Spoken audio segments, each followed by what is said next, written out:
ರಸ್ತೆಯಲ್ಲಿ 15-20 ನಾಯಿ ಪ್ರತಿದಿನ ಒಂದು ಗುಂಪು ಮಾಡ್ಕೊಂಡು ಈ ರಸ್ತೆಯಲ್ಲಿ ಜನಗಳಿಗೆ ಓಡಾಡಕ್ಕೆ ಬರ್ತಾಯಿಲ್ಲ. ಆಮೇಲೆ ವಾಹನಗಳು ಹೋಗ್ತಿದ್ರೆ ಮೈ ಮೇಲೆ ಬೀಳ್ತವೆ. ಕೆಲವು ನೆನ್ನೆ ದಿವಸ ಒಂದು ದಂಪತಿ ಖುಷಿ ಓದ್ಬೇಕಾದ್ರೆ ನಾಯಿಗಳು ಬಿದ್ದು ಕೆಳಗಡೆ ಬಿದ್ದು ಏಟಾಯಿತು. ನಾವು ಕೂಡ ಈಗ ಬರ್ತಾ ಇರ್ತೀವಿ ಬೆಳಗ್ಗೆದ್ದು. ಈ ಬೆಳಗ್ಗೆನೇ ಊತರ ಗಾಡಿ ಕಡೆ ಹೋಗ್ತಿದ್ದೀವಿ.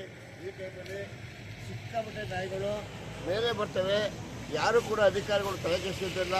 ಬೇಲೂರು ಪಟ್ಟಣದಲ್ಲಿ ಬರ್ತಿ ಎಲ್ಲಿ ಸಿಕ್ಕಿರೋ ನಾಯಿ ಆಗಿದೆ. ವೆಹಿಕಲ್ಗೆ ಅಡ್ಡ ಬರ್ತವೆ, ಬಿದ್ದೋಗಂಥ ಸ್ಥಿತಿ ಬಂದಿದೆ. ದಯಮಾಡಿ ಅಧಿಕಾರಿಗಳು ಗಮನ ಇಟ್ಟು ಈ ನಾಯಿಗಳನ್ನು ಬೇರೆ ಕಡೆ ಸಾಕಿಸೋಕ್ಕೆ ದಯವಿಟ್ಟು ಎಲ್ಲರೂ ಕೂಡ ಎಚ್ಚರಿಸಬೇಕು. ಇಲ್ಲಾಂದ್ರೆ ಅಪಘಾತ ಆಗುತ್ತೆ. ಇಷ್ಟು ನಾಯಿಗಳು ಹಾವಳಿ ಆದರೆ ತಿರುಗಾಡೋಕ್ಕಾಗ್ತಿಲ್ಲ. ಮಕ್ಕಳು ಬರೀ ಶಾಲೆಗೆ ಓಡಾಡೋಕ್ಕಾಗ್ತಿಲ್ಲ.